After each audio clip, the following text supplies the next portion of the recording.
अस्सलामुअलैकुम नाज़रीन, आप देख रहे हैं पीसी वर्ल्ड न्यूज़। मैं हूं Rida Sandhu. Child protection and welfare bureau Punjab और एजाज नूरी फाउंडेशन की तरफ से चाइल्ड प्रोटेक्शन ब्यूरो में मुकीम बच्चों के स्कूल के सालाना रिजल्ट की तकरीब। हमारे नुमाइंदे खुसूसी पाकिस्तान गुलाम दस्तगीर की तफसीलात के मुताबिक चाइल्ड प्रोटेक्शन ब्यूरो फैसलाबाद में इदारे में मुकीम बेसहारा और यतीम बच्चों के सालाना रिजल्ट की तकरीब मुनक़िद हुई, जिसमें मेहमान खुसूसी DSP हेडक्वार्टर इश्तियाक रसूल और chairman Mustafai forum international Rana Sajjad Mustafai और चेयरमैन एजाज नूरी फाउंडेशन काशिफ रज़ा नूरी और राना आसिफ ने नुमाया पोजीशन हासिल करने वाले तलबा में इनामात तकसीम किए।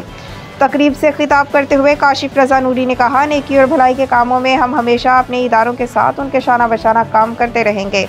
आखिर में इदारे में मुकीम बच्चों के लिए पिज़्ज़ा पार्टी का भी एहतमाम किया गया।